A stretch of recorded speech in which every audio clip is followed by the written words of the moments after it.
నమస్తే, welcome to A1 TV Telugu news updates చూద్దాం. తెలంగాణలోని వరంగల్ జిల్లాలో కిడ్నీ రాకెట్ ముఠా కలకలం సృష్టించింది.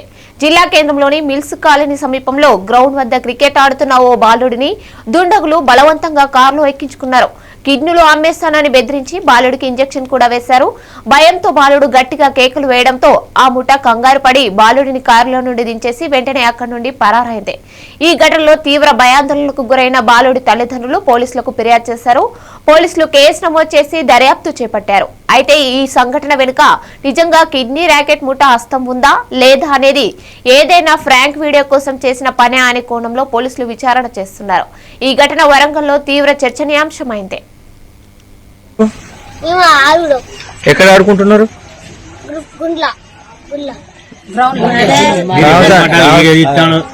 రామస్వామి గ్రౌండ్ లో ఆడుతున్నావా? ఎన్ని గంటలకు వచ్చి వాళ్ళు?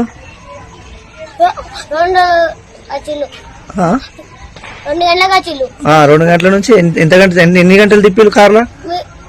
ఆడుకుంటా అర్ధగంట సేపు వాళ్ళు అది తిప్పుకున్నారు. ఆ తర్వాత నా ఫ్రెండ్ ఒకరు అడిగిండు. నా ఫ్రెండ్ ఒకరు ఎక్కినప్పుడు మిగతా అందరం ఎక్కినప్పుడు నా చేపు పడ్డది డోర్లల్లా. ఆయన దిగిన ఒకడు కాళ్ళ వేయండి. వాళ్ళు ఏం చేసినా తెలియదు. ఇప్పుడు ఒక ఫ్రెండ్ కార్ లోనే ఉన్నాడా? లేడు. ఇప్పుడు మళ్ళీ వదిలిపెట్టారు. మళ్ళీ పట్టుకోలేదు. వదిలిపెట్టారు. నేను పోయినప్పుడు గుడ్డ కాల్చి తిప్పింది. అందరికి వేసినట్టున్నది ఇంజక్షన్. ఒకరిని ఎక్కించుకొని దించిళ్ళు. ముగ్గురినే ఎక్కించుకున్నారు. ఇంకా ముగ్గురు ఎక్కమంటే వాళ్ళు ఇక్కడ ఆ ముగ్గురిని మాత్రం తిప్పిళ్ళు. ఏమన్నారు మిమ్మల్ని తిప్పుకుంటే? ఏమన్నారు కార్లా? కిడ్నీ దొరికింది అని ఒక అంగులు చెప్పిండు. కిడ్నీ దొరికిందని చెప్పిండా? అంటే ఆ అవతల ఆయన ఏమన్నాడు తెలియదు కానీ మళ్ళా సరే అన్నాడా? మళ్ళా దింపు. ఇదివరకు ఆయన ఎక్కడ మన వరంగల్ ఇక్కడ చూసినావా? మీ ఇంటి దగ్గర ఎప్పుడు చూడలే? హన్మకొండ జిల్లాలోని అశోక కాలనీ నివాసితులు వైన్ షాప్ ఏర్పాటును వ్యతిరేకిస్తూ తీవ్ర ఆందోళన చేపట్టారు. కొత్తగా ఏర్పాటు చేయనున్న వైన్ షాప్ భవనం ముందు కాలనీవాసులు ధర్నా నిర్వహించారు. నివాస గృహాల మధ్య వైన్ షాపును ఏర్పాటు చేయడం వల్ల మందుబాబులతో పాటు ఆకతాయిల బెడద కూడా పెరుగుతుందని వారు ఆందోళన వ్యక్తం చేశారు. ఈ ప్రాంతంలో దేవాలయాలు, పాఠశాలలు, వాణిజ్య సముదాయాలు ఉన్నందున మద్యం దుకాణం ఏర్పాటు చేయడం సరికాదని వారు స్పష్టం చేశారు. తమ సమస్యను జిల్లా కలెక్టర్ దృష్టికి తీసుకువెళ్లి వెంటనే స్పందించి వైన్ షాప్ ఏర్పాటును విరమించుకోవాలని కాలనీవాసులు ఏకగ్రీవంగా డిమాండ్ చేశారు. స్థానికుల నిరసనతో ఆ ప్రాంతంలో కొంత ఉద్రిక్తత నెలకొంది.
నా పేరు కృష్ణారెడ్డి, అశోక్ కాలనీ ప్రెసిడెంట్ను. మా కాలనీలో ఆనుకొని మా రెసిడెన్స్ ఆనుకొని వైన్ షాప్ పెడుతున్నానని తెలిసింది. దీన్ని గవర్నమెంట్ తొందరగా వెంటనే రద్దు చేయాలి. మాకు ఇప్పటికే ఇటు పక్క వైన్ షాపులు ఉన్నాయి, బార్లు ఉన్నాయి. చాలా ఇబ్బంది పడుతున్నాము. ఈ రోడ్డు చాలా బిజీగా ఉంటుంది. రాత్రి ఒక యాక్సిడెంట్ కూడా అయింది. దయచేసి మా కాలనీ ఆనుకొని బ్రాంచ్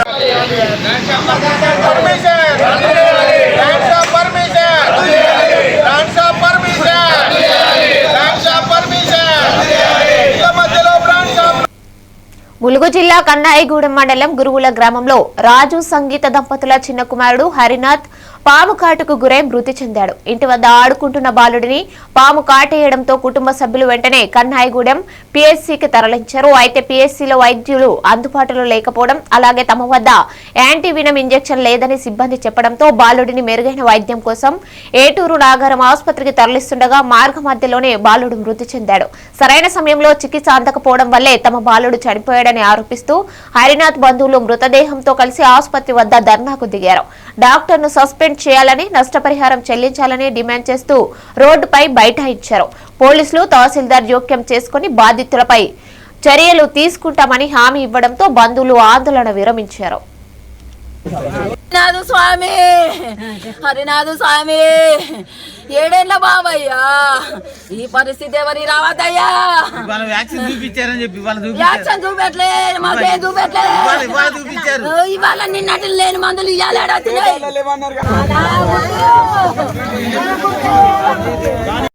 జరిపి దాని మీద నివేదిక మమ్మల్ని ఈ తరపు మీ రెవెన్యూ డిపార్ట్మెంట్ తరపు నుంచి పోవాలి సార్. మేము ఆల్రెడీ ఇప్పుడు ఎఫ్ఐఆర్ చేస్తాం, దాని మీద పోతుంది.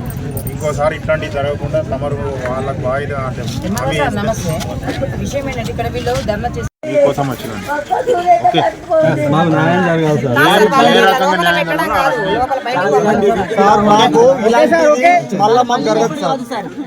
మీ ఫండ్స్ వద్దు, మీ ఖాతా వద్దు. పిల్లగాళ్ళని బరాబరి టైంలో తీసుకొచ్చినాం, బరాబరి చికిత్స చేయండి. ఎవరినైనా పిల్లగాళ్ళని పెద్దోళ్ళని కానీ మీ పైసలు వద్దు, మీ కథలు వద్దు, మాకు ఏమీ వద్దు. మీరు మా కొడుకుని తీసుకొని వచ్చినాం అంతేగాని మీ పైసల కోసం రాలేదు మేము. ఇలాంటి మళ్ళీ జరగకుండా చూడు, రిపీట్ కాకుండా చూడండి దయచేసి. జయశంకర్ భూపాలపల్లి జిల్లా కాటారం మండలంలో జల్సాలకు అలవాటు పడి దొంగతనాలు, మోసాలకు పాల్పడుతున్న 5 సభ్యుల ముఠాను పట్టుకున్నట్లు డీఎస్పీ సూర్యనారాయణ తెలిపారు. ఈ ముఠా కాటారంలో ఒక సూపర్ మార్కెట్ యజమానిని తక్కువ ధరకు బంగారం ఇస్తానని నమ్మించి ఆర్థికంగా మోసం చేసింది. అలాగే నస్తూరుపల్లి వద్ద ఒక వ్యక్తిపై భౌతిక దాడి చేసి దారి దోపిడీకి పాల్పడింది. ఎస్పీ కిరణ్ ఖరే ఆదేశాల మేరకు గాలింపు చర్యలు చేపట్టిన ప్రత్యేక బృందాలు శనివారం రాత్రి చింతకాని గ్రామ శివారులో అనుమానాస్పదంగా ఉన్న 5 వ్యక్తులను అదుపులోకి తీసుకున్నారు. విచారణలో నిందితులు తమ నేరాలను అంగీకరించారు. అరెస్టైన వారిలో ప్రకాశం జిల్లా నాగపూర్, మహారాష్ట్ర ప్రాంతాలకు చెందిన రాజు సోలంకి, పుణ్య బాలచంద్ రాథోడ్, మీనా పుణ్య రాథోడ్, శాంతి విజయ సోలంకి, స్వప్న ఈశ్వర్ సోలంకి ఉన్నట్లు గుర్తించారు. వీరి నుంచి 3,48,000 నగదు, 6 సెల్ ఫోన్లను పోలీసులు స్వాధీనం చేసుకున్నారు. దొంగలు, మోసగాళ్ల బారిన పడకుండా ప్రజలు అప్రమత్తంగా ఉండాలని డీఎస్పీ సూర్యనారాయణ కోరారు.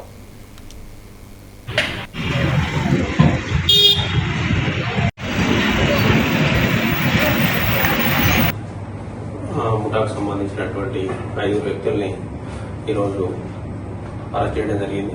వారంతా కూడా మాకు బంగారం ఇట్లా రోడ్ వర్క్ చేస్తాం, దానిలో మాకు భాగంగా ఈ బంగారం దొరికింది, దాన్ని తక్కువ ధరకి ఇస్తామని చెప్పి దగ్గర ఉన్నటువంటి వ్యాపారస్తుల్ని అప్రోచ్ అవ్వడం, తర్వాత వాళ్ళు కొంత ఆశపడటం, ఆ విధంగా ఆశ చూపి అక్కడి నుంచి వీళ్ళు దొరికినటువంటి బంగారం అని చెప్పి నకిలీ బంగారాన్ని అంటగట్టి వాళ్ళ దగ్గర నుంచి ఈ డబ్బు తీసుకోవడం జరుగుతుంది.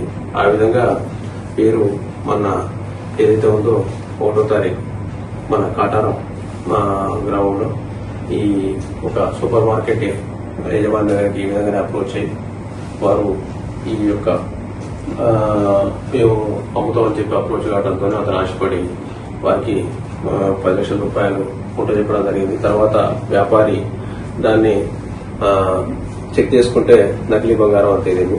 దాంతో ఇచ్చిన కంప్లైంట్ మీద మనం కేసు రిజిస్టర్ చేయడం జరిగింది. ఆ కేసు ఇన్వెస్టిగేషన్ లో భాగంగా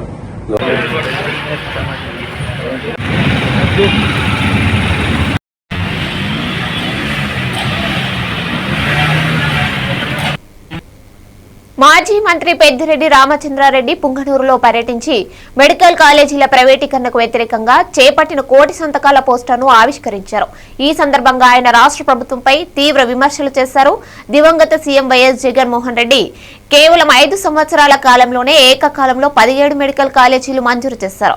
వీటిలో చాలా వరకు పూర్తి చేశాం. కేవలం 5,000 కోట్లు ఖర్చు పెడితే ఈ కాలేజీలు పూర్తయి రాష్ట్రానికి 1,00,000 కోట్ల విలువైన ప్రాపర్టీ వస్తుంది అని పెద్దిరెడ్డి తెలిపారు. అయితే ప్రస్తుత ప్రభుత్వం ఈ మెడికల్ కాలేజీలను ప్రైవేటు వ్యక్తులకు దారాదత్తం చేసి పేద విద్యార్థులకు డాక్టర్ కోర్సులు చదువుకునే అవకాశం లేకుండా చేస్తుందని ఆరోపించారు. ప్రైవేటీకరణ వల్ల ఇతర రాష్ట్రాలు, దేశాల నుంచి వచ్చే విద్యార్థులకు అధిక డబ్బులు తీసుకుని సీట్లు ఇస్తారని, వారి కోర్సు పూర్తి చేసుకుని తమ సొంత ప్రాంతాలకు వెళ్తే రాష్ట్రానికి ఉపయోగపడే పరిస్థితి ఉండదని పేర్కొన్నారు. మెడికల్ కాలేజీలను ప్రైవేటీకరణ చేయవద్దని డిమాండ్ చేస్తూ వైఎస్ఆర్సీపీ ఈ కార్యక్రమం చేపడుతుందని, ఈ నెల 12వ తేదీన అన్ని నియోజకవర్గాల్లో 1 కోటి సంతకాలు సేకరించి గవర్నర్ గారికి సమర్పిస్తామని పెద్దిరెడ్డి రామచంద్రారెడ్డి వెల్లడించారు. రిలీజ్ చేయడం జరిగింది. కేంద్రాలలో ఈ 1 కోటి సంతకాల ఉద్యమం 12వ తేదీ జరగబోతా ఉంది.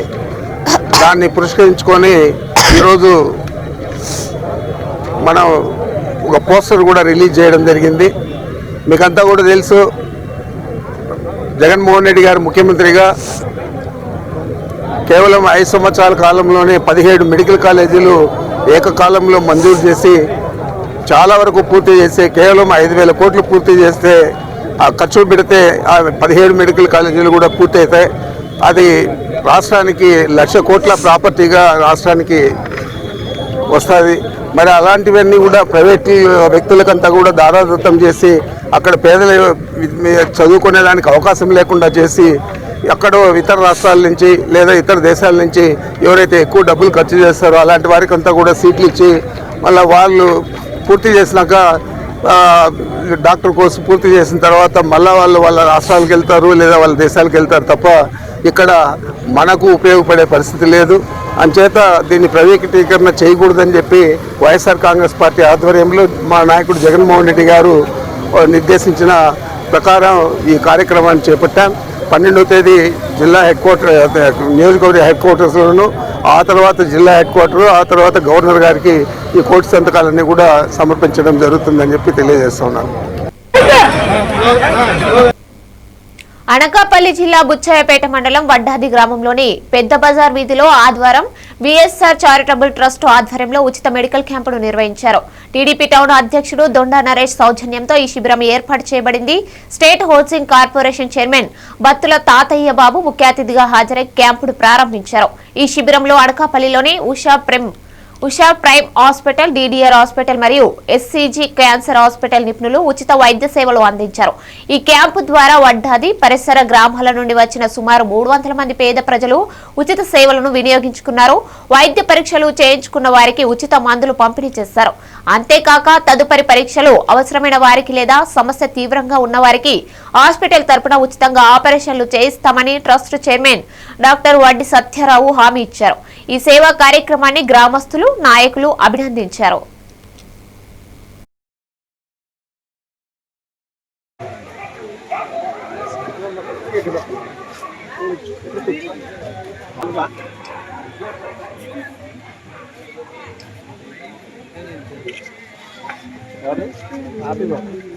హౌసింగ్ కార్పొరేషన్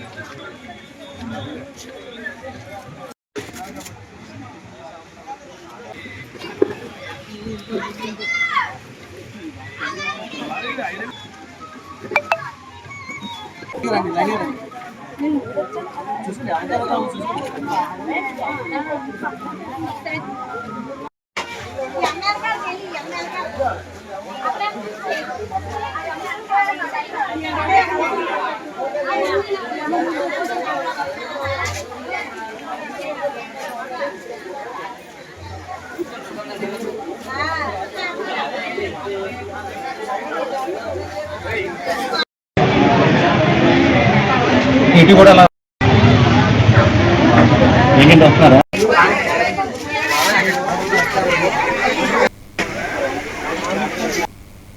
చీరాల పట్టణంలోని NR and PM high school walkers association ఆధ్వర్యంలో NVS మరియు SJR ఆర్యవైశ్య కళ్యాణ మండపంలో ఒక సమావేశం జరిగింది. ఈ కార్యక్రమానికి ముఖ్య అతిథులుగా డిస్ట్రిక్ట్ 203 గవర్నర్ పెద్ది శివరామ ప్రసాద్ మరియు కోశాధికారి లఘువరపు సత్యనారాయణ హాజరయ్యారు.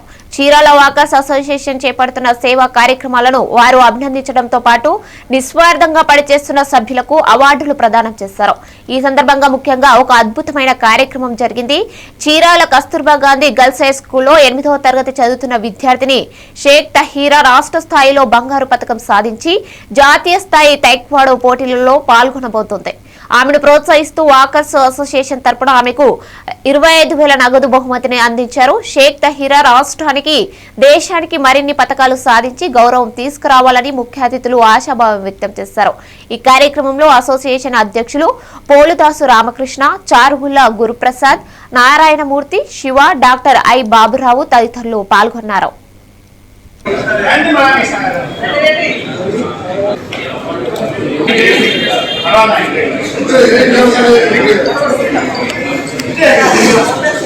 అందరూ తప్పని మాట్లాడాయా?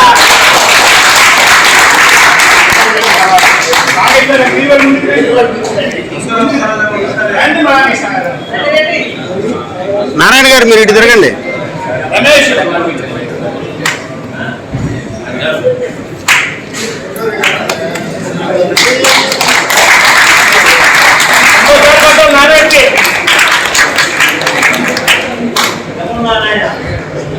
రెండు పాత్రలు కెమెరామెన్ కాబట్టి సార్ 2 సార్లు తప్పట్టుకోండి.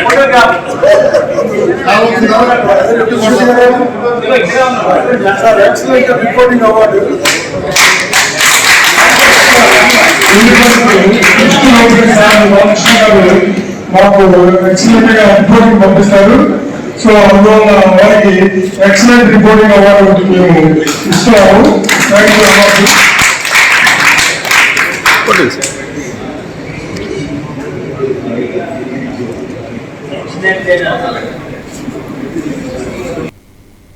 జాతీయ న్యాయ సేవలు దినోత్సవాన్ని పురస్కరించుకుని మండల న్యాయ సేవా కమిటీ ఆధ్వర్యంలో స్థానిక శ్రీ వివేకానంద జూనియర్ డిగ్రీ మరియు పీజీ కళాశాలలో న్యాయ అవగాహన సదస్సు నిర్వహించారు. ఈ సదస్సుకు జూనియర్ సివిల్ జడ్జ్ మరియు మండల న్యాయ సేవా కమిటీ చైర్మన్ కుమారి కనకలక్ష్మి అధ్యక్షత వహించారు.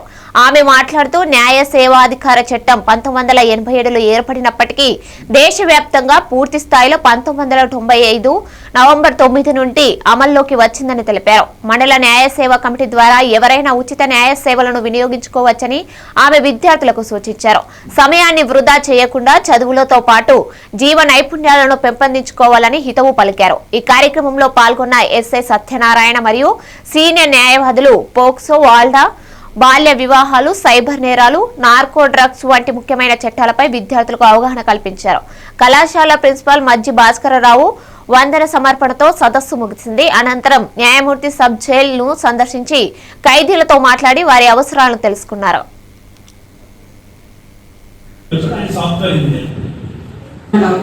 ఈవెన్ బ్యాక్ బెంచెస్ అని అంటాం, కాకపోతే బ్యాక్ బెంచెస్ లోని గవర్నమెంట్ జాబ్స్ వచ్చిన చాలా మంది ఉంటారు. ఏంటంటే ఈవెన్ చదువు అనేది క్రైటీరియా కాదు. మొబైల్ ఫోన్ వాడుతున్నారు అని సమాధానం చెప్పారు. అవునా కదా? Right, very good. How many of you are having the Instagram account? Please raise your hands. Okay, how many of you are having the Facebook account? Great. Once come on, guys. Okay. Really, I'm appreciating. ఈరోజు ఉదయం ఒక సంఘటన జరిగిందమ్మా. సరదాగా చెప్తాను. మీ ముందు ఒక live example చెప్తాను అన్నమాట. మా తమ్ముడు బయట నుండి వచ్చాడు. ఆయన సాఫ్ట్వేర్ ఇంజనీర్. మా ఊళ్ళో అంటే నేను మా పైన పోర్షన్లో పెంట్ హౌస్లో ఒక అబ్బాయి చదువుకుంటున్నాడు. అబ్బాయి డిగ్రీ ఫైనల్ ఇయర్. అంటే ఇప్పుడు 5th సెమిస్టర్ స్టడీలో ఎగ్జామ్స్ అనమాట. మా తమ్ముడు అక్కడికి వచ్చి 2-3 సార్లు అతను రావడం జరిగింది. సరదాగా అతనితో ఉన్నాడు. నైట్ ఏం చేశాడు, అతను ఫోన్ తీసుకొని ఆ అబ్బాయి తర్వాత ఫోన్లోని ఏవైతే ఉన్నాయో ఇన్స్టాగ్రామ్ అకౌంట్స్, ఫేస్బుక్ అకౌంట్స్, తర్వాత గేమ్స్, ఇవన్నీ యాక్షన్ రేట్ చేశాడు. ఒకటి చెప్పాడు, know you're in the 5th semester, this is most crucial period for you. ఈ సంవత్సరం కానీ దాటిపోతే మాత్రం ఒక పాస్ అవ్వలేకపోతే నువ్వు సప్లిమెంటరీ అయిపోతావు, నీ లైఫ్ పాడైపోతుంది. అక్కడ జ్వరం ఉంది కాబట్టి ఆయన యొక్క వెల్ఫేర్ రీత్యా అంత కట్టుగా వ్యవహరించినప్పటికీ కూడా అతని యొక్క శ్రేయస్సును దృష్టిలో పెట్టుకుని అలా చేయడం జరిగింది. నాకు ముందు గౌరవ మాజీ అధ్యక్షుడు చెప్పారు కదా, మీకు చాలా వివరంగా చెప్పారు. ఆయన తండ్రి స్థానం ఉన్నట్టుగా కూతుర్ల యొక్క భవిష్యత్తు ఎలా ఉండాలి, ఎక్కడ తప్పులు జరుగుతున్నాయి అనే విషయాలు స్పష్టంగా తెలియపరచాలి. అదేవిధంగా మేడం అందరూ ఎప్పుడు చెప్పారు మీకు వాట్ ఈస్ మీకు ఇంతకుముందు చెప్తున్నారు already what is good touch and what is bad touch అని హై స్కూల్ లెవెల్లో చెప్పినారు కదమ్మా. అదే విషయాన్ని మీరు ఏం చేయాలంటే కూడా చెప్పాలి. బొబ్బిలి నియోజకవర్గం తెర్లా మండలంలో జనసేన పార్టీ నాయకులు కార్యకర్తలు వీర మహిళలతో పార్టీ బలోపేతంపై కీలక సమావేశం జరిగింది. ఈ సమావేశంలో రాబోయే ఎన్నికల్లో పార్టీ ఎలా ముందుకు వెళ్లాలనే అంశంపై అలాగే ప్రజా సమస్యలను ఏమున్నాయనే దానిపై కూలంకషంగా చర్చించారు. నాయకులు కార్యకర్తలు వీర మహిళలు వారి వారి అభిప్రాయాలను సూచనలు తెలియజేశారు. ముఖ్యంగా రాబోయే స్థానిక ఎన్నికల్లో పోటీ చేయాలనుకుంటున్న ఆశావాహుల పేర్లను ఇవ్వాలని పార్టీ నేతలు కోరారు. ఈ కార్యక్రమంలో పెద్దింటి మనోజ్ కుమార్, పాండ్రంకి అప్పారావు, బూట్ల రామకృష్ణ, పైల హరిప్రసాద్, పూజారి సతీష్, చెట్ల రాము, షింబు చందాకే ఈశ్వరరావు, పాల వెంకటరమణ, వీర మహిళలు సొసైటీ అధికారులు పాల్గొన్నారు. పార్టీని మరింత బలోపేతం చేసేందుకు కలిసి పనిచేయాలని నేతలు పిలుపునిచ్చారు. ఇప్పుడు ఈ మీటింగ్ ఉద్దేశం నేను ఆల్రెడీ చెప్తున్నాను, ఇప్పుడు చెప్తున్నాను. పార్టీని ఎలా బలోపేతం చేయాలి, ఎక్కడికి వెళ్తే వాళ్ళు మన పార్టీలోకి తీసుకొచ్చి ఎక్కువ బలంతో మనం ఎక్కువ మెజారిటీ పంచాయతీల్లో గెలిచి మన సత్తా ఏమిటని మనం చూపించాలి. సమస్యలు చెప్పారు ఒక్కొక్కరు, ఆ సమస్యలన్నీ మీరు రాతపూర్వకంగా ఇవ్వండి. అది పవన్ కళ్యాణ్ దృష్టిలో తీసుకెళ్తాను. ఒక వారం రోజుల్లో నేను వెళ్తున్నాను, ఆయన దృష్టిలో పెడతాను. గతసారి కూడా తెల్లంతల సమస్యలు అప్పరా గారు చెప్పారు, అవి ఆల్రెడీ చెప్పడం జరిగింది. ఎస్పెషల్లీ ఆర్టీసీ కాంప్లెక్స్, అలాగే నీరు ట్యాంకు, తర్వాత రోడ్లు. అఫ్కోర్స్ రోడ్లు మన ఎమ్మెల్యే గారు దయవల్ల అవన్నీ మనకి పవన్ కళ్యాణ్ గారు ఆశీస్సులతో, సీఎం గారు ఆశీస్సులతో రోడ్ల విషయంలో ఉంది. ఈరోజు ప్రతి ఒక్కరు సమస్యల గురించి మాట్లాడుతూ మాట్లాడిన వాళ్ళందరిలో కూడా ఒక చిత్తశుద్ధి అనేది కనిపించింది. సో మనం వచ్చిన వాళ్ళం కొంతమంది అయినా సరే అందరిలోనూ కూడా ఒక బాధ్యత అనేది నాకు కనిపించింది. సమస్యలను మనం పట్టించుకొని దాన్ని తీర్చాలి అనే ఒక చిత్తశుద్ధి ప్రతి ఒక్కరిలో కనిపించింది. కాబట్టి ఇది చాలా ఆనందించిన విషయం. మనం ఎక్కువ మంది రాలేకపోయినా ఎంతమంది ఉన్నా వారందరూ కూడా బాధ్యతగా మారడం నాకు చాలా ఆనందం కలిగిస్తుంది. ఇన్ఛార్జ్ గారు దృష్టిలో అన్ని పెట్టారు. ఈ సమస్యలన్నీ కూడా ఆయన పవన్ కళ్యాణ్ గారి వరకు చేరవేసి సాధ్యమైన వరకు మన కుటుంబ నాయకులు అందరూ కలిపి అతి త్వరలోనే తీరే విధంగా మనం అందరం కృషి చేద్దాం. అలాగే వచ్చేసారి మనం మళ్ళీ ఈ పార్టీ సమావేశం అనేది స్వామి చెప్పినట్టుగా ఎటువంటి విభేదాలు లేకుండా మరింత మందిని కలుపుకొని ఇంకా అందరం కలిసికట్టుగా ముందుకెళ్ళి కేంద్ర ప్రభుత్వం చెల్లిస్తున్న తక్కువ పెన్షన్పై all India retired pensioners association తీవ్ర ఆవేదన వ్యక్తం చేసింది. అసోసియేషన్ జిల్లా ఉపాధ్యక్షులు శేషగిరి మరియు గౌరవాధ్యక్షులు పి శంకర్రావు ఈ సందర్భంగా మాట్లాడుతూ కీలక వ్యాఖ్యలు చేశారు. దేశంలో పరిశ్రమలు, ప్రభుత్వ సంస్థల్లో 30 నుండి 40 ఏళ్లు పనిచేసిన 72 లక్షల మంది ఈపీఎఫ్ పెన్షనర్లకు కేవలం 700 నుండి 2000 లోపు మాత్రమే పెన్షన్ వస్తుందని వారు తెలిపారు. తాము కోరుతున్న కనీస పెన్షన్ 9000ను మోదీ ప్రభుత్వం అధికారంలోకి వచ్చినప్పటి నుంచి చెల్లించడం లేదని ఆరోపించారు. మీరిచ్చే ఈ పెన్షన్తో వృద్ధాప్యంలో బతకలేకపోతున్నాం, కనీసం పెన్షన్ అయినా పెంచండి లేదా మా వృద్ధాప్యంలో చనిపోవడానికి అనుమతి ఇవ్వండి అని వారు తీవ్ర నిరాశ వ్యక్తం చేశారు. వారు మరిన్ని విషయాలు వెల్లడిస్తూ దేశంలో 20 కోట్ల మంది ఈపీఎఫ్ 95 చందాదారులు ఉన్నారని, ఈపీఎఫ్ వద్ద 25 లక్షల కోట్ల నిధి ఉన్నప్పటికీ అందులో నుంచి కేవలం 15,000 కోట్ల లోపే పెన్షన్ల కోసం చెల్లిస్తున్నారని తెలిపారు. మిగిలిన డబ్బుతో పాటు ఈ నిధిలో 15% షేర్ మార్కెట్లో పెట్టి ఆదాని లాంటి వ్యక్తులకు దోచిపెట్టడానికి మోదీ ప్రభుత్వం సిద్ధమవుతుందని, ఇది 20 కోట్ల మంది శ్రమజీవులకు ద్రోహం చేయడమేనని ఆరోపించారు. మోదీ ప్రభుత్వ దుర్మార్గమైన విధానాలకు వ్యతిరేకంగా పెన్షన్లందరూ నవంబర్ 11 ఉదయం 10 గంటలకు బొబ్బిలి ఎంఆర్ఓ ఆఫీస్ వద్ద జరిగే నిరసన కార్యక్రమంలో పాల్గొనాలని వారు పిలుపునిచ్చారు. ఈ సమావేశంలో రామినాయుడుతో సహా పలువురు పెన్షనర్లు పాల్గొన్నారు.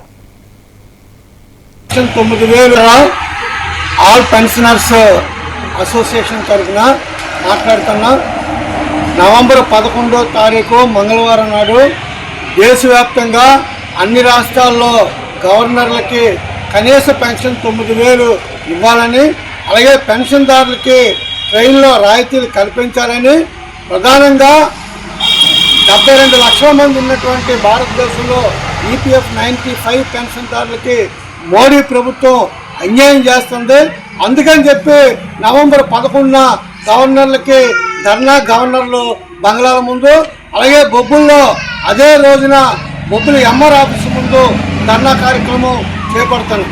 ఈరోజు మోడీ ప్రభుత్వానికి మేము ఒకటే అడుగుతున్నాం, ఈ దేశంలో 20 కోట్ల మంది ఈపీఎఫ్ చందాదారులు ఉన్నారు. సుమారు 25 లక్షల కోట్ల రూపాయలు ఈపీఎఫ్లో ఉంది. ఆ డబ్బుల మీద వచ్చిన వడ్డీ ప్రకారం చూసుకున్నా ప్రతి పెన్షన్దారుడికి 9,000 రూపాయలు రావాలి. అది కూడా ఈరోజు మోడీ ప్రభుత్వం 9,000 చెల్లించకుండా అన్యాయం చేస్తుంది.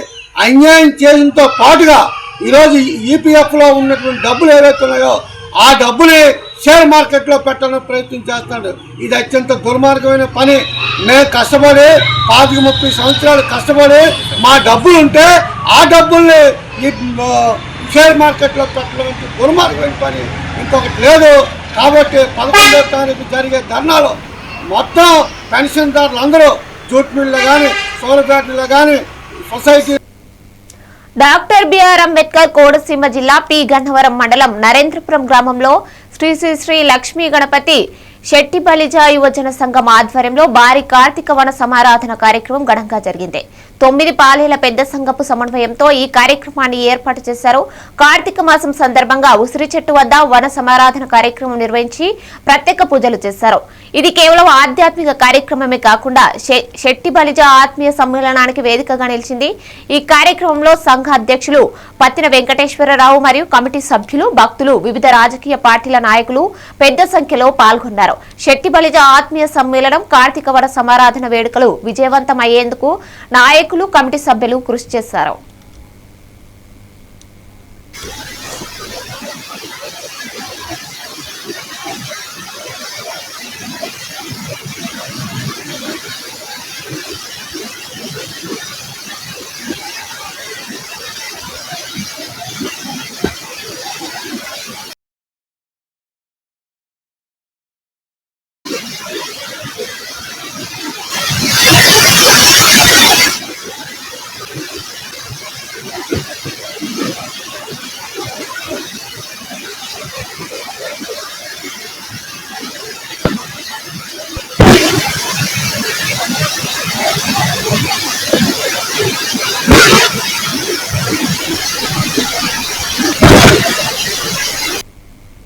తాళ్లరేవు మండలం గాడిముగ పంచాయతీలోని లక్ష్మీపురం గ్రామంలో కలుషిత తాగునీటి సరఫరాపై గ్రామ ప్రజలు తీవ్ర ఆందోళన వ్యక్తం చేస్తున్నారు. ఆర్డబ్ల్యూఎస్ అధికారుల నిర్లక్ష్యం కారణంగా నీటిని సరిగ్గా ఫిల్టర్ చేయకుండానే నేరుగా విడుదల చేస్తున్నారని గ్రామస్తులు ఆరోపిస్తున్నారు. ఈ నీరు రంగు మారడమే కాకుండా గ్రామ మహిళ పాలేపు శ్యామల నీటిలో నుంచి చిన్న చేప పిల్ల బయటపడటాన్ని గుర్తించారు. ఈ రంగు మారిన కలుషిత నీరు త్రాగడం వల్ల గ్రామస్తులు అనారోగ్యం, విరోచనాలు, వాంతులు వంటి సమస్యల బారిన పడుతున్నారని ఆవేదన తెలియజేశారు.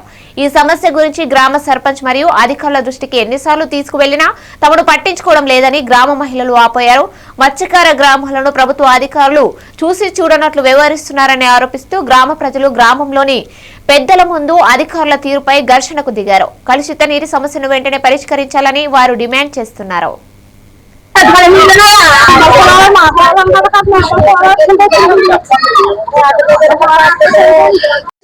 నా పేరు అంగడి రాఘవ. నీళ్ళు పట్టిగా పసరకు వచ్చేస్తుందండి. రుబ్బుల నీళ్ళు, సద్దుల నీళ్ళు అంటారు కానీ నీళ్ళు ఎవరు పట్టించుకోవట్లేదు. ఈ నీళ్ళు తాగితే జబ్బులు కూడా వచ్చేస్తాయి. మరి మనిషి ఉండాలా పోవాలి మాకు తెలుస్తలేదు. నర్సులు మాత్రం వచ్చి చెక్ చేయడానికి వచ్చేస్తున్నారు. తెలియదండి అత్తగారు ఈ ఊర్లో కూడా బుద్ధిలో అతన. నా పేరు మధుబాబు అండి. ఈ లక్ష్మీపురం గ్రామంలో ఎప్పటి నుంచి ఉంటాం. గత నోతా తుఫాన్ వచ్చిన వల్ల త్రాగే నీరులో చాలా దరిద్రంగా వాసన వస్తుంది. మరియు క్రిమికలతో వచ్చిన చేపలు, వింతైన వాటర్ పచ్చగా రావడం వల్ల జనాలు తాగడం చాలా కష్టమవుతుంది. అలాగే ఈ విషయాన్ని ప్రభుత్వం ద్వారా తీసుకెళ్లాలని ఈ యొక్క విలేకరు గారిని పట్టుకుని మేము ఈ విషయాన్ని ప్రతి ఒక్క తేడాన్ని బయట పెట్టాము. నమస్కారం అండి. నమస్కారం అండి. లక్ష్మీపురం అండి. పొలాలకు నీళ్ళు పట్టుకుంటే చేప వచ్చిందండి. పచ్చగా వచ్చేస్తున్నాయండి నీళ్ళు కట్టండి. మా కోసం వచ్చేస్తున్నాయండి నీళ్ళు వస్తున్నాను. పసరగా వచ్చేస్తున్నాయండి, చేప అక్కడ వచ్చిందండి, పొద్దున్న నీళ్ళు అట్టుకుంటే పేడ కలిసి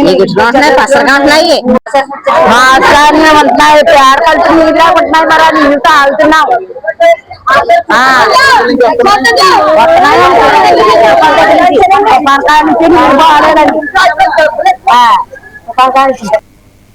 పెద్దపూడి గ్రామంలో జరిగిన అగ్ని ప్రమాదంలో 2 తాటాకు ఇళ్లు పూర్తిగా దగ్ధమై 4 కుటుంబాలు నిరాశ్రయులయ్యారు. ఈ దుర్ఘటనలో ఈతకోట సుబ్బారావు, శ్రీనివాసరావు, ఈశ్వరరావు, మంగయ్యమ్మ కుటుంబాలు తీవ్రంగా నష్టపోయాయి. ప్రాథమిక అంచనా ప్రకారం ఈ ప్రమాదంలో సుమారు 13 లక్షల వరకు ఆస్తి నష్టం జరిగినట్లు అధికారులు భావిస్తున్నారు. ఈ అగ్ని ప్రమాదానికి విద్యుత్ షార్ట్ సర్క్యూట్ కారణమని అధికారులు అనుమానిస్తున్నారు. ఇల్లు పూర్తిగా దగ్ధమవడం వల్ల విలువైన వస్తువులను కోల్పోయిన బాధితులు కన్నీరు మున్నీరవుతున్నారు. ఈ దురదృష్టకర సంఘటనలో సర్వం కోల్పోయిన ఈ 4 కుటుంబాలకు ప్రభుత్వం, దాతలు తక్షణ సాయం అందించి ఆదుకోవాలని గ్రామస్తులు కోరుతున్నారు.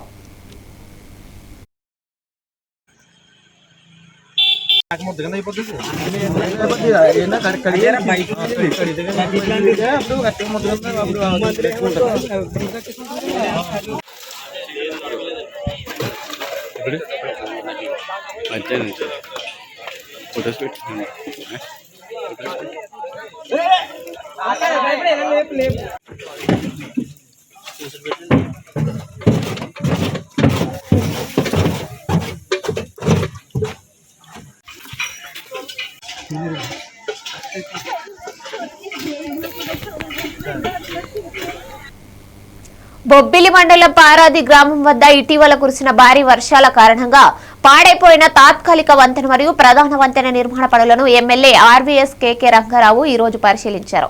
కాజ్వే దెబ్బతినడంతో భారీ వాహనాలను పోలీసులు బొబ్బిలి పట్టణం ద్వారా మళ్లిస్తున్నారు.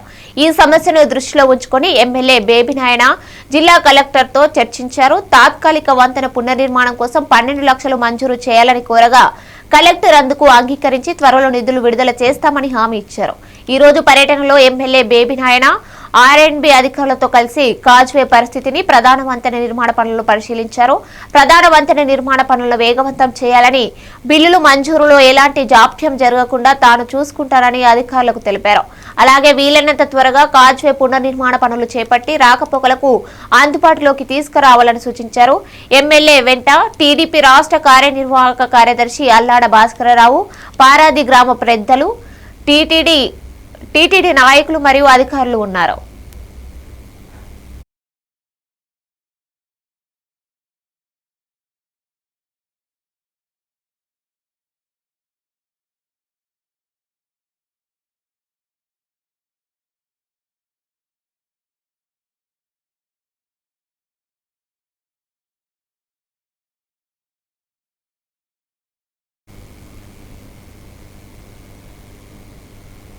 ఇవి అప్డేట్స్ చూస్తూనే ఉండండి A1 టీవీ తెలుగు న్యూస్.